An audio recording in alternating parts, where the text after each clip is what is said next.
The pyramid is something that it starts with many bricks from the ground, many bricks, a lot of bricks. It starts from there to here, but when it's going up, few bricks are used. That's the economy of the globe today. The economy of the world today, it is many people helping few people to be on top. But the Americans, on top there, they put the third eye, the pineal gland, something that sees without ceasing, an eye that sees without blinking. Today, the strongest money, the communication language of the currencies in the world is the US dollar. The communication language of currencies in the world, there's a British pound more powerful, there's a euro more powerful, but the communicable language of currencies is the US dollar. The key is that one, the pineal gland. The Americans use the gland carefully, intelligently, and overwhelmingly. Now, if we are to change our mindset, our thinking capacity, if we are to develop any LP, we need to take that mindset of the dollar. Make sure that we develop, devise, we switch it on. Because it's not a magic. Every child, every human being is born with that brain.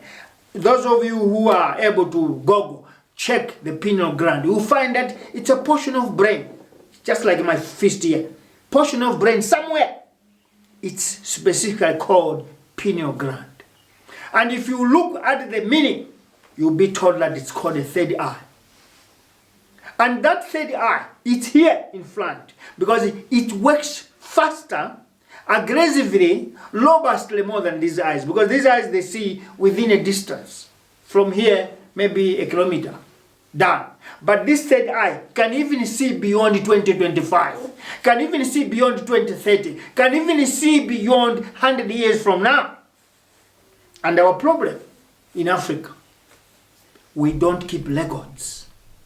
Because our ancestors, our great-great-great-grandparents know this, they have these histories. But because there was no means of keeping records, that history is gone. Today we are reading history of other people.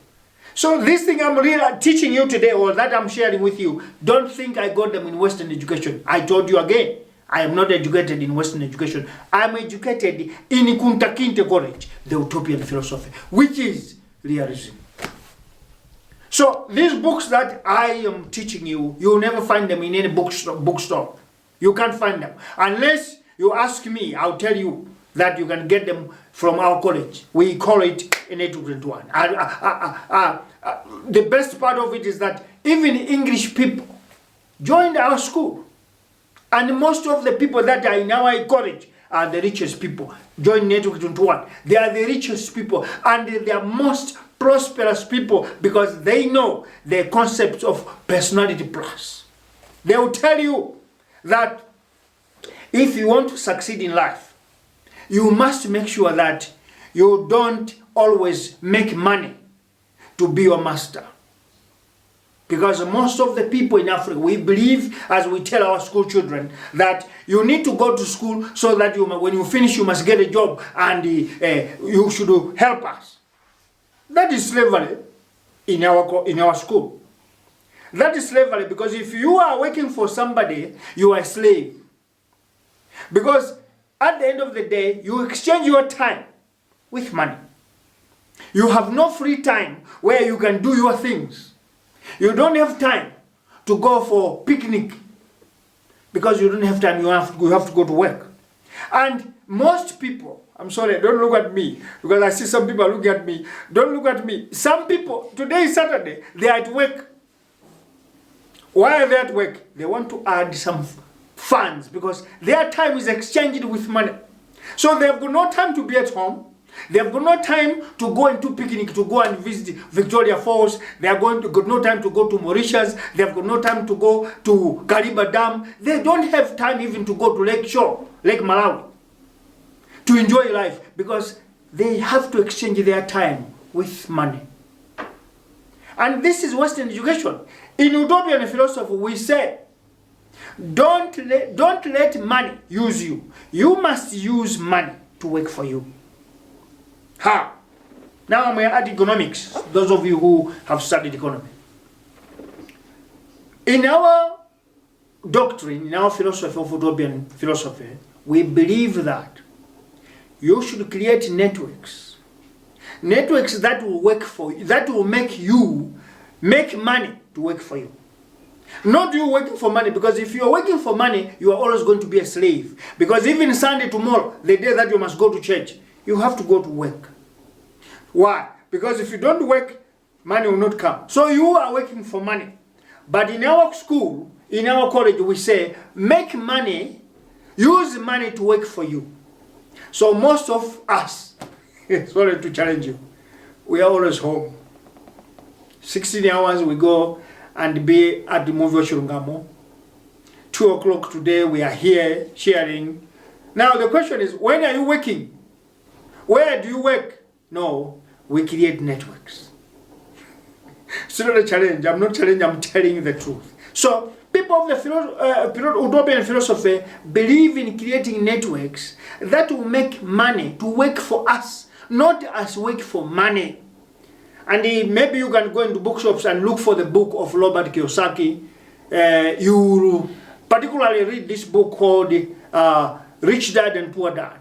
Then you understand the concept of Utopian philosophy. You understand the concept of Network 21. Now, I want to close with a biblical chapter. Malawians are going to vote in the next, I think it's 55 or 50 days now. We have heard a lot of campaigns. Political parties they are still selling their manifestos on who should be voted into power. And I wanted to say this, that it is not about political party, it is about we citizens, particularly those of you who want to vote. The question is, why do you want to go and vote? You are going to vote for what? Most of you will say that we need change, which is true, because our country is now devastated, our country is now lawless, there's no Republican status anymore. We are just like headless chickens, or maybe chickens that are just been opened on the crow and let to go, free range. So we need a country that has got government. That's why you need to go and vote. But I have this to say that it's biblical. Many people understand, I'm not a preacher, sorry, you forgive me. I am the philosopher of Utopian doctrine. And I believe that we cannot do anything without quoting some of the verses in the Bible. Today, last time I talked about the book of Esther, and I asked you all to go and look for it. I'm sure you did. Today, I'll end up with, I think you should now go and look for the book. I think it's Luke. It is about the story in the Bible about Jesus and Lazarus of Bethany. Sorry, it's a coincidence. We have a presidential candidate, Lazarus Chakwera. But here we are talking about the Lazarus of Bethany in the Bible. Many people understand the preachings in different way. We in our Utopian philosophy, we understand it differently too. What is it that I want to stress here? When Jesus was in Bethany, the best friend of Jesus was Lazarus. And this Lazarus had two sisters, Mary and Martha. It happened as a man of God, he had to go out.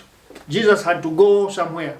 Behind here, Lazarus fell sick to the disease that we don't know. And within a short period of time, Lazarus died. He died when his best friend was not around. And these sisters knew clearly that if Jesus was here, this brother of ours was not going to die. So what they did, they cried badly because now they were angry. Why did he leave? Anyway, he didn't know. But they thought, being a son of God, he may know that Lazarus was dying. But that one is not our story today. Our story is when Lazarus died, he was buried. 4 days later, that's when Jesus had to come back from wherever he went. You know, all of you, that Jesus had 12 disciples. And him, there were 13. All were men. Sorry, that's another language. That's a topic for another day. But let's say they were men. Yes, that's what we know.